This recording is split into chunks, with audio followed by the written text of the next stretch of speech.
Good afternoon. Thank you so much for joining us, listening or watching on a recording for this First Connect Parent Mentor Training. We're so excited for this program to get rolling with the Down Syndrome Association of Brevard, and we are so grateful and excited for you to have decided to join us in this endeavor. Whether you're here for just more information or you're here because you're ready to start tomorrow, we hope in this hour you hear something that sparks your interest, something that gives you hope, and something that leaves you inspired to help grow and nurture and support our community. There's a lot that's going to happen in this next hour, but we wanted to give you a brief overview of what that might be. We're going to talk at first about what DSAB is, talk about us as an organization, and then we'll also talk about what this whole concept of First Connect is and what it means to be a First Connect mentor. There are three different types of support that we're going to discuss today, and we hope that all of those will hit home with you and something that you will hear about. We're going to have some members of our community share their birth stories and their stories around their diagnoses. And eventually we're going to talk about the stages of grief and why that's important when we're having this conversation. We're going to talk about why the stages of grief are important in this mentoring program. Eventually, we will end on some questions, but right before that, we're going to talk about active listening. We are, as the Down Syndrome Association of Brevard, there is our mission and vision on your screen. I won't read all of that to you, but I want you to notice those words that are bolded: respect, include, support, and educate. Together, the first letters make the acronym RISE, and that is what we intend to do as an association. We're hoping to help support all of the individuals with Down syndrome in our community and their families. And we feel like today this mentor program and also this webinar is helping to hit all of those, sharing our mission. I am Craig Lewis, the Executive Director of the Down Syndrome Association of Brevard. I'm blessed to work with this organization every day. We'll hear from Latasha and Maria, who will share their stories today, and then we will read a little bit more and hear about a story from Victoria. Amy Van Bergen, nonprofit extraordinaire, is with us today, mom to one of my best friends, Will's, and she is the former executive director of DSACF here in Orlando as well. A brief history of the Down Syndrome Association of Brevard is that up until a year ago, out of those 19 years that it has been an organization, it has been completely volunteer-led. And so programming much like this one has been led and run and excelled by volunteers just like yourselves. And so we're so grateful that you're here joining us to help continue to do that today. Originally founded under the name Feds and then switched to DSAB 2 years ago. And knowing that a year and a half ago, Amy Van Bergen was actually brought on with DSAB to work leading this organization into hiring its very first employee and its first executive director, which is me, which started in March. And this is one of the first programs that I'm being able to help roll out, and I'm so excited about that. Also, we wanted to let you know a brief rundown of what all we do as DSAB. We're going to cover some things in this webinar, but hopefully you know more about what we do when you leave. We help with medical outreach to the professionals, not only helping parents and those individuals, but we're helping support those direct providers as well. We offer new parent welcome baskets. Once that diagnosis happens, we hope to get in contact with the parent and help support them from that point forward in Brevard County. We offer playgroups starting at birth on up, and those are often led by a professional in our organization as well. We have a ton of fun social outings, including picnics and beach days, and we go to the zoo, and we eventually have our buddy walk as well, which is our biggest fundraiser and also our biggest way of raising awareness, and that's in November every year. We offer tutoring and social skills. We are also working on offering leadership programming, and finally, we also offer financial assistance, helping directly financially support the individuals and families in our community.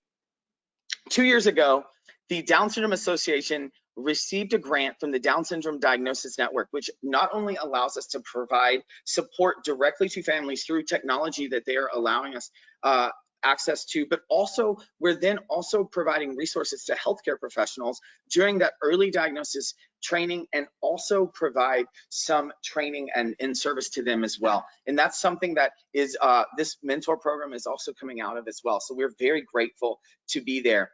Amy Van Bergen's going to actually discuss what is First Connect. And so, Amy, I'll let you take that over. Great. Well, Craig, thank you for having me here. And I guess one of the other things I would point out about what we've learned while having the Supportive Down Syndrome Diagnosis Network that pertains to our trained mentors is we've been able to figure out and research and know pretty definitively that Brevard County has an average of 5 newly diagnosed parents or babies with Down syndrome every year. So while on some scales that's a lot of babies, on others that's not very many, it's not going to be that as a parent mentor you're going to get a call every day or even every month just based on those general numbers. So just because you don't get a call for a month or two doesn't mean you aren't important to us. So again, I echo Craig's sentiments about why this is so important. This is our parent mentor program, and what we're looking to do is create parents of children with Down syndrome, ages 2 and above, but if people with younger children want to participate in the training, that is absolutely fine. Really what we ask of those mentoring parents and of you is that you be able to answer honestly questions that come from newly diagnosed families. And while each of us has our own experience, each of us also has very different experiences. So to be able to share those challenges and joys that you've had on your journey that a new prenatally diagnosed or postnatally diagnosed family is struggling with.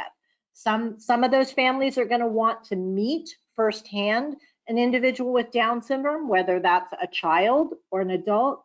There are others who absolutely will not want to meet that person in person, that they're going to prefer to just hear about maybe what it was like to have a toddler eating applesauce or go into the playground, but they may not want to actually see that firsthand. So as Craig mentioned, we're going to be talking about a lot of listening for those cues from the families, but mentors can provide that kind of support to those new families by phone, actually at the hospital, or at their home. Obviously, this past year, much of our support has been virtual. And again, we're looking for mentors that have children over the age of 2 who are a little bit further along in their own personal journey, and they're just going to be a shoulder to lean on, a voice of experience, and help connect that family with the particular resources that they're looking for, whether that's basic information about Down syndrome, whether it's looking for a pediatric specialist who's an expert in cardiology, or any other issue that the family may be running up against. Craig, do you want me to take this one on as well? Yes, ma'am. All right. So when mentors are needed most, and I think this was on one of our first screens with the agenda, we actually train for 3 different kinds of support.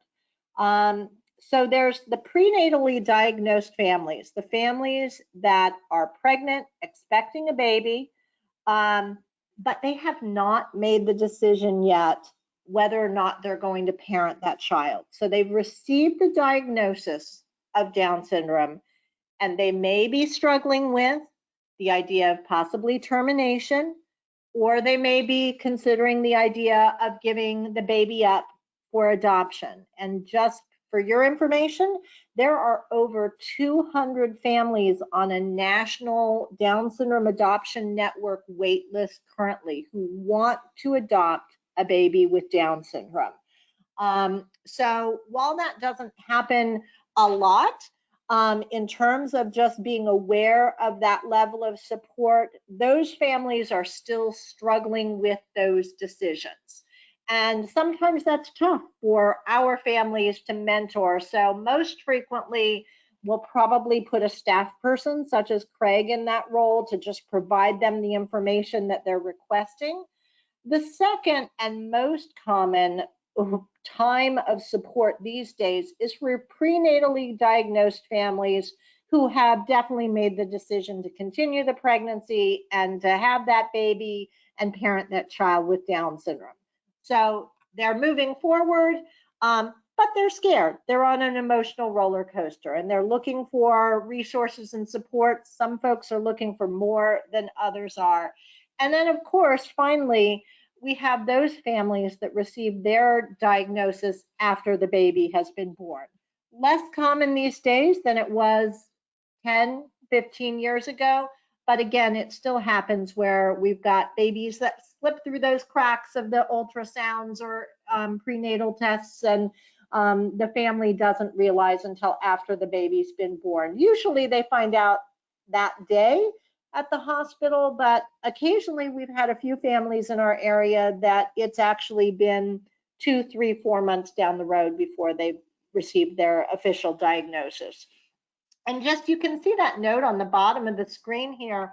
It's actually been mandated by federal law for the past 10 years that when geneticists or obstetricians are providing that diagnosis prenatally of a baby with Down syndrome, they are supposed to be connecting the family to local resources like the Down Syndrome Association.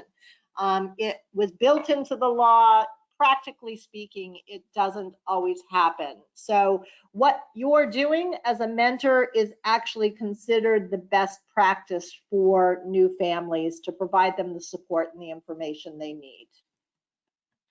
And now I'm going to turn things over to my friend Latasha, who I remember meeting when her daughter Cairo was a baby, and just wanted to we wanted to share a couple of different stories so that you could see how everybody's journey was a little bit different. So I'm going to turn things over to Latasha now. Good afternoon, everyone. Thank you so much for allowing me the opportunity to tell a little bit about our birth story. It was a little different than what I had expected, actually. I was a first-time mom, and going into the full birthing experience was, it was scary for me. And I had taken every test. I'd gone to all these doctor's appointments. I'd gone through all of the preparation aspects of getting ready to deliver, and had my daughter on what you see right here under my story, a windy Wednesday morning, early at 7:53. And by 10 o'clock, I found out that the little bundle of joy that I had just delivered actually had been diagnosed with Down syndrome. Like I said before, we had taken all of the tests and everything. The only test that I didn't take was the amniocentesis, which would have given me a definitive answer. However, I was 35 at the time, and a friend of mine had just gone into early labor due to her amnio, and I decided not to at the last minute at the appointment. So that would have given me a definitive answer, and all the other prenatal tests that I had taken gave me an answer that the doctors actually thought was skewed because of my age. And so looking at the last ultrasound, no one in the room, doctor included, thought that there was anything that there should have been cause for concern. And in fact, the doctors, his comment to me was, "You have a healthy baby girl. Enjoy the last few months of your pregnancy. And when you deliver, bring her back so that I can see how beautiful she is." And then I went ahead on my way from 7 months, 8 months, 9 months. I delivered at 38 weeks. We had no complications with the delivery. And however, after recovery and getting into a room, I had a group of doctors come in and sit down at my bedside. I should have known something was going on then, because doctors never sit down. They walk in, they say what they need to say, and most of the time they are right on out the door and on to the next patient. However, these doctors sat down and nothing was on the radar for me. I was still having the new mom glow. And like I said, it was only about 3 hours after I had her. That set off a cascade of emotions. I didn't know what to think. I didn't know what to feel. I felt betrayed because I thought that I had done everything that I was supposed to, and someone should have been able to prepare me. Looking back, I think that I went through all 7 stages of grief at one time, at that same day. And moving forward, I went ahead with the life that I thought that I was going to have anyway. And if you can see these pictures at the bottom, this little one has so much personality. She lights up a room. She is pretty much the president of everywhere she goes. And being that I'm the type of mom that doesn't necessarily take no for an answer, pushing her and giving her every opportunity to be the best little person that she could be, gave me the opportunity myself to be the best parent that I could be. And so even though I wasn't prepared at the onset, I learned everything that I could through organizations such as the DSA Brevard. We live in Orlando, so our point of connection was the DSA Central Florida, and that's where I met the lovely, lovely, and wonderful Amy Van Bergen. So the pictures that you see run the gamut of our daily lives. The top left picture is actually in Sacramento, if I'm not mistaken. We had gone to the National Down Syndrome Congress annual convention in Sacramento, California, and we actually presented our first time. The picture you see at the bottom left is her getting ready for the bus. We have the best camera photo shoots right in the morning, and I think it loosens some of the tension for both of us, with me knowing that she will be off to school all by herself, and with her knowing that she will have to go to school and leave me. And then finally, on the bottom right, you see us at our alma mater homecoming. And that was learning how to be in a crowd with different noises and different sounds, different smells, different people. And she has navigated that like a champ. So one thing that I will leave you with is that no matter what your birth story is, whether you felt you were prepared or not prepared, finding out that your child has a diagnosis other than what you thought they might have or wouldn't have is not a cause to feel that the world has turned upside down. You might feel that way, and it's perfectly okay if you do. However, you have so much life to live, and you can live that life. You might have to take a few precautions, but you can live that life. And it's funny, if you read the part of my story that said she couldn't speak, but she told me everything that I needed to know, that's true. It said she had no money, but she made me rich beyond measure. Well, that's true too. And she couldn't walk, but she made me stand up for her. That's also true.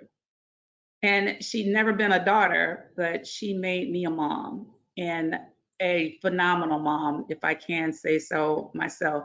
She has made me a better person, and learning all the things that I would not necessarily have known in the beginning. On this journey, I have grown as a person, I've grown as a parent, and now I have an opportunity to help other parents on that journey. However long it takes you, take your time. If you are ready, be ready. If you're not, by all means, please take your time, but learn in instance and be a part of organizations which will help you and guide you, give you all the tools and resources necessary to become that phenomenal parent that we know that you can be. So thank you for letting me tell you a little bit about our family. Latasha, thank you so much. And you are a phenomenal, incredible mother. No two ways about it. So I will echo those sentiments. And Cairo's lucky to have you, and you're lucky to have her. So Right, thanks for sharing. thank you. Let's go ahead, and I've never had the pleasure until today via video of meeting Maria in person, because most of this past year we've all been living in lockdown. So I first became aware of this amazing family through their Brady Bunch fundraising efforts for last year's Buddy Walk. But Maria, I'm going to turn things over to you if you don't mind sharing a little bit about your family's story. Well, Brady, I was diagnosed. I wasn't diagnosed, but I knew about Brady with Down syndrome because of the blood work. And I didn't have to think about it. I knew he was my baby, and he was going to be my baby forever. But I was scared. I was terrified because first they told me on a phone call while I was at work with my kindergarten kids in front of me. And then also that same day they told me, you have to go now and see your high risk doctor, and she mentioned that he was coming with serious heart problems and that he might not even make it to the end of the pregnancy. So that was my biggest scared. Thank God we started going to all specialists and everything, and everybody else ruled out everything and said he is a perfect healthy baby. And I delivered Brady on 7-Eleven is what I always say. Remember the gasoline station, 7-Eleven, 2019, and he's been the biggest blessing for all of us. His brother Chris loves him so much. And How much older is Chris than Brady? Brady, Chris is 2 years older, and he tells everybody Brady is his baby. Well, of course. And when you went to the high risk doctors, I think it's pretty common for a lot of our families here in Brevard to travel over to Orlando to see specialists there. Was that the case for you? The high risk doctor for me was here in Melbourne, and but for the first specialist that they sent me was in Orlando. I can't remember his name. I honestly can't remember, but he said his heart was perfect. There was nothing wrong with his heart. And did that end up being the case after he was born? He didn't have any cardiac issues? No, so far he's been good with his heart. He's had respiratory problems. He after a month after he was born, they told me that he had laryngotracheomalacia. He had surgery for that, and he came out of the hospital, and 2 days after we were running back because he stopped breathing for a moment in my arms for a couple of seconds. It felt like forever, but it was just for a couple of seconds. And we spent 2 weeks in the hospital with him and came out of the hospital with oxygen. And then a couple of months after pandemic hit. So. Wow. So how would you say, if you don't mind me asking, Latasha mentioned she was a single parent. So you and your husband, you were professional parents at this point with Chris under your belt. Would you say that you guys adjusted to the diagnosis the same or differently? I did. My husband had a little bit of a hard time. He told me, I know I'm going to love him, but I'm scared. And I understood where he was going through. I gave him his space. He went to all the appointments with me. He was involved, but he was honest, and he said, I am very scared because I don't know what's going to happen. I don't know. I mean, we didn't know anybody with a child that with a Down syndrome diagnosis. Other than I did knew someone from school because I'm a teacher, and at our school there is a student that we have, and I love him, but that was it. I was never his teacher. I met the mom because as soon as I found out, I went over to her and I said, listen, this happened, and his teachers told me, go ahead and talk to her. That was how I met her. And was that helpful to you to talk with her? Did she have advice, or Yes. in terms of how you feel like she mentored you, what was helpful, what wasn't? Just knowing someone else, and the way she talked to me, and she just made me feel it's going to be okay. And That's powerful. yes, and I'm in my 40s. I mean, I was always told, because my first child was born through IVF, I was always told you can't have children on your own. And Brady, surprise, you're having another baby. And I was told that if I had a baby on my own, there was a risk of me having a baby with some type of defect. But I always knew if I have a baby, I will love my baby no matter what, because I've been wanting to be a mom. So my biggest concern, and I'm always, that's a concern for every parent, is his health. Is he going to be okay health-wise? Like, will I be able to care for him if when I was told that he was going to have serious heart issues, like, and the fact that she said that as soon as I found out, that same day, she told me he might not even make it. So that was my biggest fear. Like, I don't want to lose my baby. Right. Well, and we probably shouldn't have to say this, and unfortunately, you had one of those worst case scenario experiences.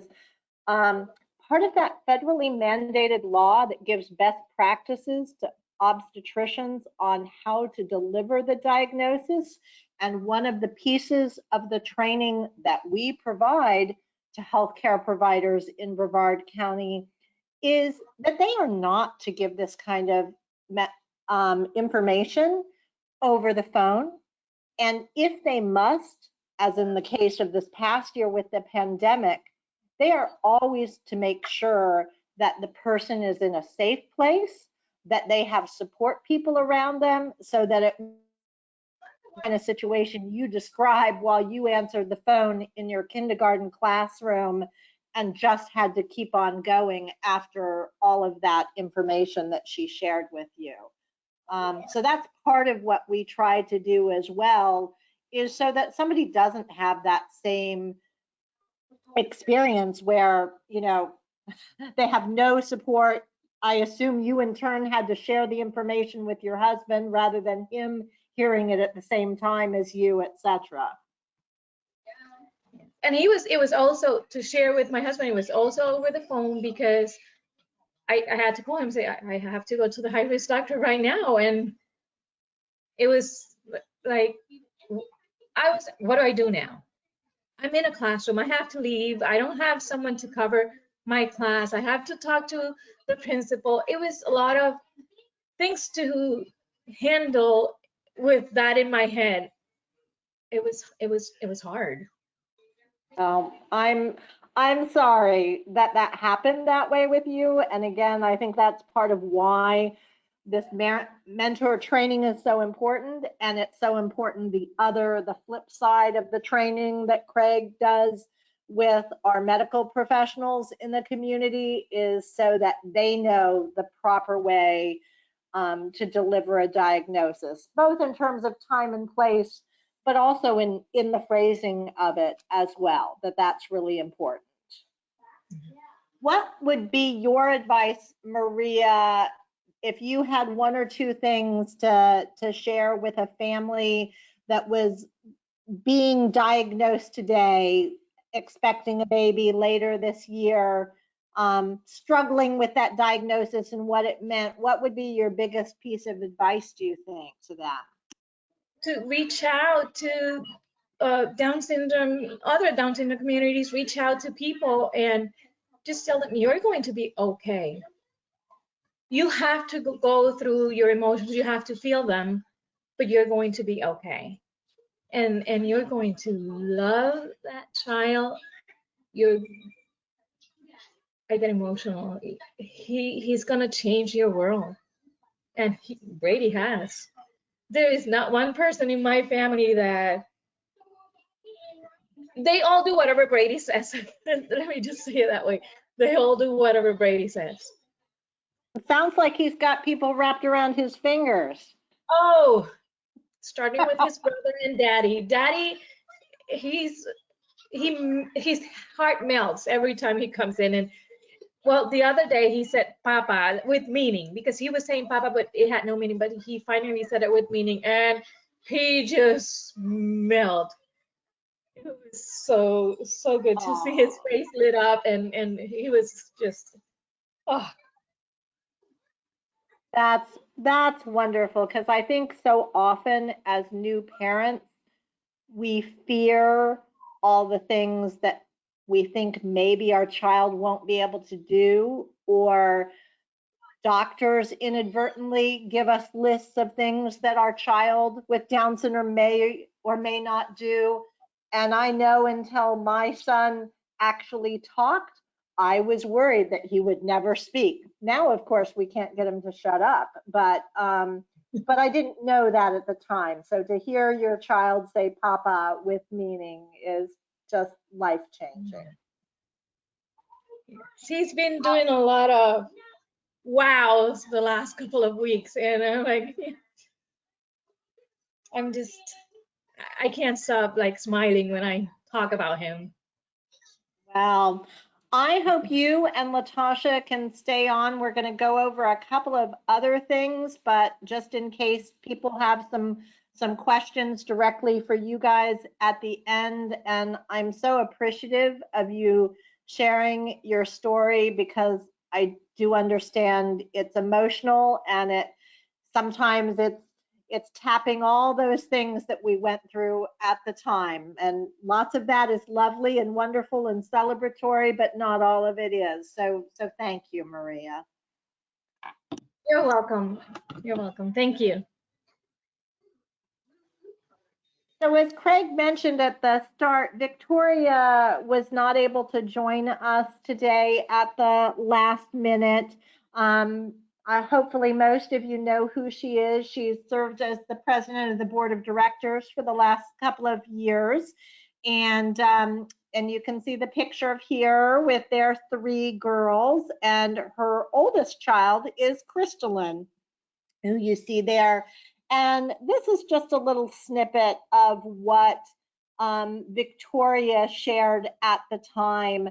Crystalline has had a lot of medical challenges and continues to have a feeding tube, and has had some multiple surgeries, both heart surgery and the gastro tube, etc.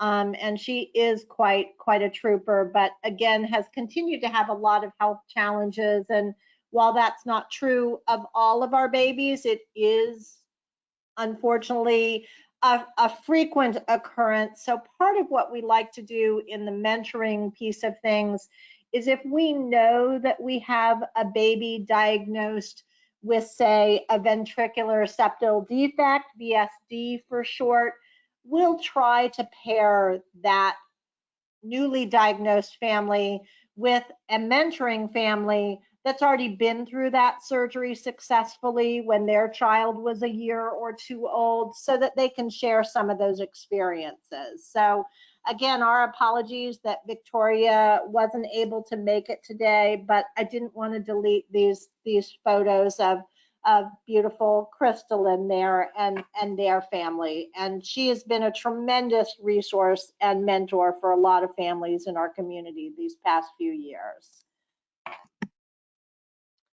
So This is my family. That's a picture of me with my oldest son and my middle son, Wills, who has Down syndrome. He's the one with the ukulele there. I believe we are actually at St. Augustine, not at Cocoa Beach that day. But part of what we wanted to share with our mentors, and as you heard from Latasha and Maria, everybody's story is different. And I love what Latasha said about going through those 7 stages of grief all in one day. These are not linear, and people go back and forth. You know, there is the shock and the denial. No, this isn't true. Oftentimes that comes out in being completely numb or neutral.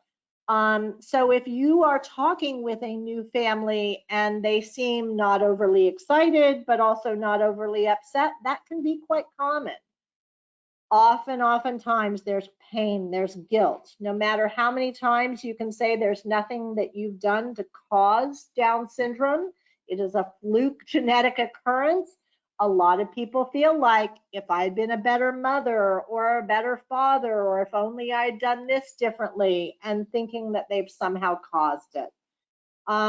Anger and bargaining, depression, then feeling like you're getting things going, but then taking 2 steps backward in terms of how you're feeling. Working through all of those emotions, the acceptance and hope. And some parents might say, well, why are you talking about stages of grief? This baby didn't die. And that's true.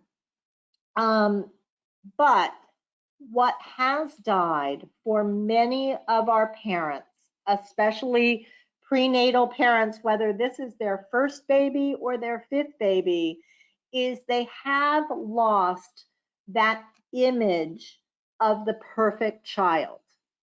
And so it is very common for them to go through some stages of grief. It is also very common for our medical professionals to, not knowing how to handle that, reach out to, say, the hospital chaplain, just as they would in the case of somebody dying or losing a baby on the obstetric field, because they don't know what else to do with them or share with them. So it's important as a mentor to understand that parents are going to be all different places, and maybe not where you were in this same journey. And I loved as well what both moms said about reaching out to others in that Down syndrome community as great resources. But if you're not ready for that, that's okay too. And our role is to support those families and make ourselves available to them. But if they're not ready for that, that's okay. Our job is just to be there for them when they are ready for that. So the other thing, and if we were doing an in-person training, but thanks COVID, we're not, we would probably spend a lot of time with some professional mental health counselors doing some exercises in active listening skills. Would actually role play this all together and would have scenarios, and we would go back and forth. So basically, active listening is not only are you doing careful listening of that newly diagnosed parent, if you're meeting with them in person, ideally, you're looking at those nonverbal cues. And then not only are you just simply listening, but you are giving them feedback so that they know that you're hearing and listening to them. And you can do that by paraphrasing them. It might be with just those attentive sounds that we do, yes, okay.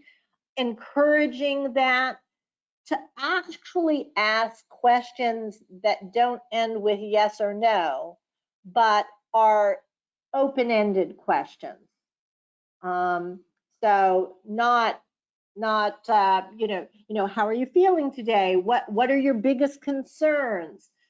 If you don't understand what they were saying or what they are expressing they're most worried about, go ahead, ask follow-up clarification questions. Again, mirror back or try to paraphrase to them what they've said to you.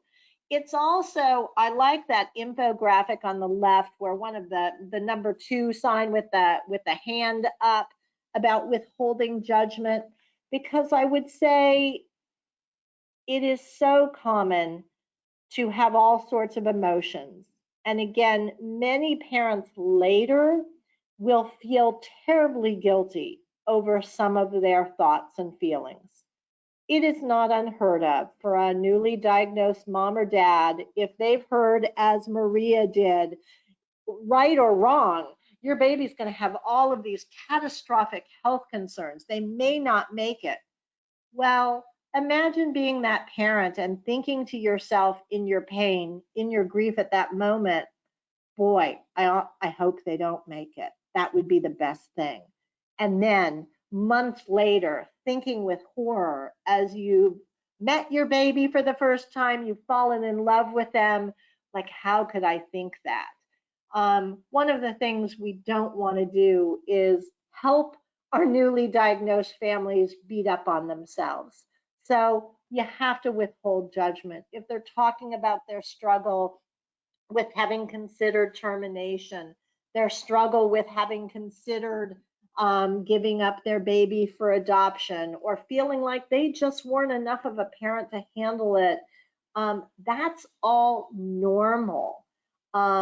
And to be made to feel that they're a failure in that sense probably just isn't fair. And again, that's why we look for mentors who've been down this road, because it usually takes someone who's been there to be able to provide that for someone else. So again, you're asking those questions, you're not judging, you're summarizing, you're paraphrasing. And again, if you're in person, look for those nonverbal cues. Are they closed up in themselves? Are they, unable to do eye contact with you?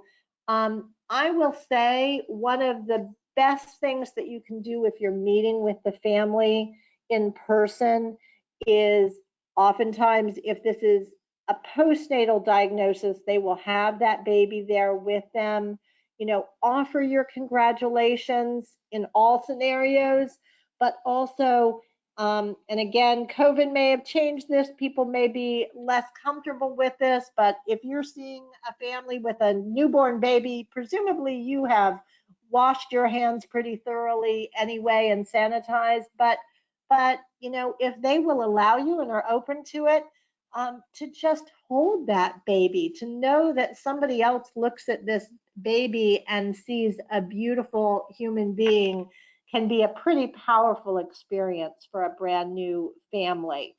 So again, while it will feel uncomfortable, I encourage you, with a friend, with your spouse, with a significant other, practice these skills, because they are not always natural. And it will make a huge difference for this family, feeling that you have really heard them. And with that, I'm going to turn things over to Craig and see if we have any questions for anyone. Craig? Yeah, Latasha, Maria, thank you so much for sharing with us. You don't have to turn your cameras back on if you don't want to, but I have some questions.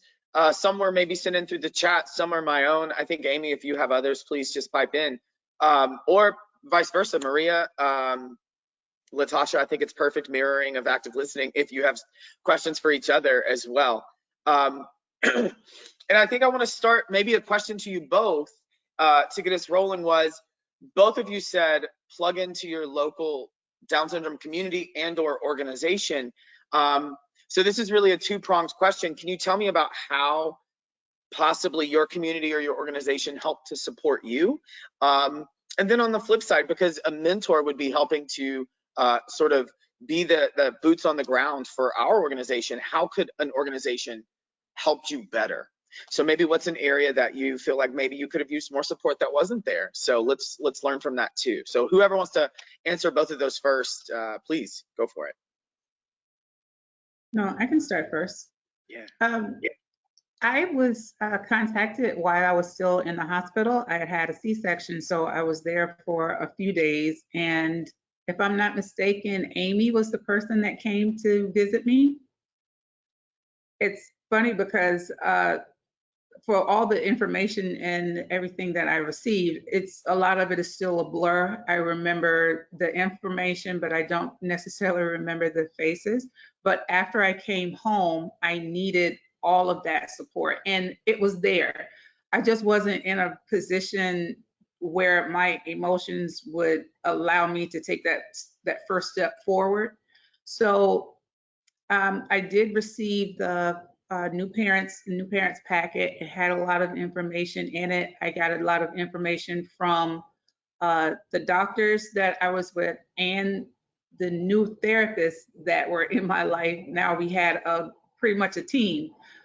My daughter was sick right after coming out of the hospital, and I had been telling the nurses that I thought that something was wrong, and actually no one really listened to me until we went back to that first appointment right after delivery, and I kept saying, listen, I think something is wrong, and actually there was something wrong. We ended up getting rushed back to the hospital for 9 more days. And so, with her diagnosis that wasn't even confirmed for another 3 months, I think, plus all of the barrage of information and the new people, these doctors and therapists and other people that were in my life at that point, I just wasn't in a good place. I wasn't in a place where I felt comfortable enough to reach out, because in my mind, if I stepped out and asked for help, then number one, that would be an admittance that she actually does have Down syndrome. And then that would also be an admittance that I wasn't a super mom and I couldn't do this all by myself. So I think in hindsight, they did everything well. There were things that I needed and they knew that I needed. I wasn't in a place to receive them at that time. And looking back, I think the only thing that I probably could have taken a little bit more of was actually having a parent mentor. It took quite a bit of time, but once I got there, the wheels started turning, and then that was just pretty much it. And I received so much love and so much support, so many extra resources that I didn't know were available. And like I said, I just turned into a parent that I didn't know that I could be, but I'm glad that I took that first step. So having those resources available and just making them available to the parent, especially peer-to-peer, other parents being in that space, just wherever the parent needs. I think that's one of the great things about having organizations who get it, who understand, and are able to translate that into a way that's commutable and able to receive for those parents. So I had to work on myself. It wasn't the organization. I really needed to work on me first.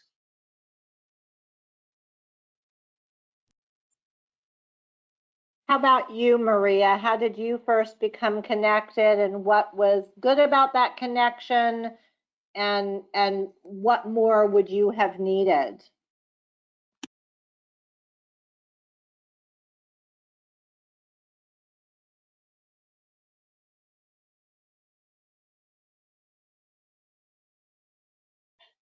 Well, when I first heard of, can you hear me? Can you hear me? Now we can. Okay, so I at first when I found out, I didn't know who to turn to or who to talk to or any of that, but it was a school who I was actually told, talk to this parent and she is going to help. And someone had already told her what I was going through, and she said yes, send her to me, and she has been the one who talked to me, helped me, and helped me calm down. And do I still have questions? Yes. And And I love going on Facebook and reading when parents have questions about their kids, because I mean, I know eventually I will have the same question. I know eventually I will need the same answer. And knowing that I'm not alone, there's more people that have the same questions that I do, is just a relief and helps me.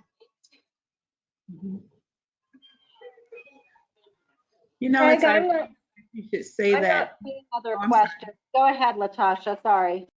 I was going to say, it's ironic that you should say that, Maria, because when I had my daughter, Facebook wasn't, it wasn't, let's just put it that way. Those social media was not a solid entity. I think it was just in its infancy.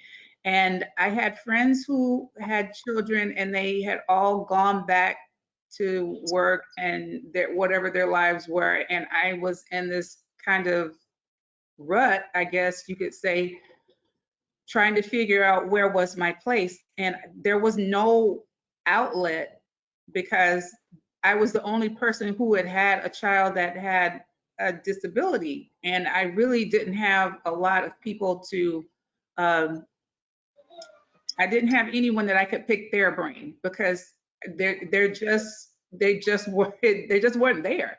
My friends did kind of understand because they loved me and they wanted to be around, but I could tell that they were so uncomfortable. And, you know, the visits would come and then they would feel a certain type of way. And, you know, they didn't stay as long. And then I got to a point where, you know, we weren't getting invited to things because whatever the situation might have been. I just really felt kind of alienated. And at that point, that's when I knew I had to make a step out. But being able to pick up a phone or some other device and be connected with families who understood, with people who got it and who could tell you that what you're feeling is not something out of the normal, and just understand what it is that you're actually going through because they've gone through these things themselves. It's a great resource. So I guess I could add that make sure your pages are current. Yes, yes. Especially now during COVID, that was one of my biggest fears, because I was ready to go on the walk when he got sick, and we were told, nope, he needs to stay in a bubble for now. And that was oh my gosh, then what do I do now? I wanted to go to meet more parents that are going through the same thing that I'm going through, and not being able to, and still not being able to go out. It's been hard. But I go on Facebook and I read, I'm like, I'm not the only one. I'm not alone. There's more parents that are going through the same thing. So yes, definitely. That so many nuggets of information today, and so much advice, and what I love too is so much good storytelling from you both. So much good storytelling. Thank you for opening up and for sharing your stories with us. I do think I have one final, very quick wrap-up question, and maybe one sentence from you both, if you will. Whether the diagnosis is prenatal, postnatal, wherever that might be, the people watching this webinar, these mentors are gonna go into a situation, and in one sentence, what do you think that you would have wanted in that first 10 minutes you met a stranger, that first 10 minutes you met from a mentor? What would have made that the perfect introduction for you in case someone's nervous going into their first situation in this program? Talk us through that first 10 minutes and maybe just one sentence. One sentence is a little difficult. I know. I think that I would say that